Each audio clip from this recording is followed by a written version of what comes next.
আসসালামু আলাইকুম রহমতুল্লাহ তাআলা বরকত। বন্ধুরা আমার, সুস্থ থাকা বড় একটি নিয়ামত মহান মালিকের।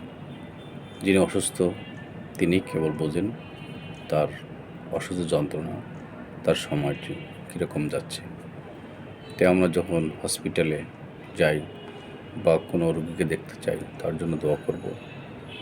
আমি ওই বেডেও থাকতে পারতাম, কিন্তু মহান মালিক আমাকে সুস্থ রেখেছেন। এজন্য মহান মালিকের শুকরগুজার করতে হবে। আলহামদুলিল্লাহ রাব্বিল আলামিন। জীবন ক্ষণস্থায়ী, এখানে স্থায়িত্বের কোনো বিষয় নেই। যারা এসেছেন রাজা বাদশাহ বলেন, অনন্য জামানায় নবী রাসূল বলেন, গাউস কুতুব বলেন, এবং খলনায়ক যারা এসেছেন নমরুদ, ফেরাউন, আবু জাহেল, এরাও চলে গেছেন। আমরা চলে যাব মহান সত্তার পদতলে। তাই আপনি যে ধর্মেরই থাকুন না কেন, যে ধর্মের লোক হন না কেন, আপনার ধর্মের জপমালা এবং সত্য প্রতিষ্ঠা করতে হবে, সত্য ন্যায়ের পথে চলতে হবে।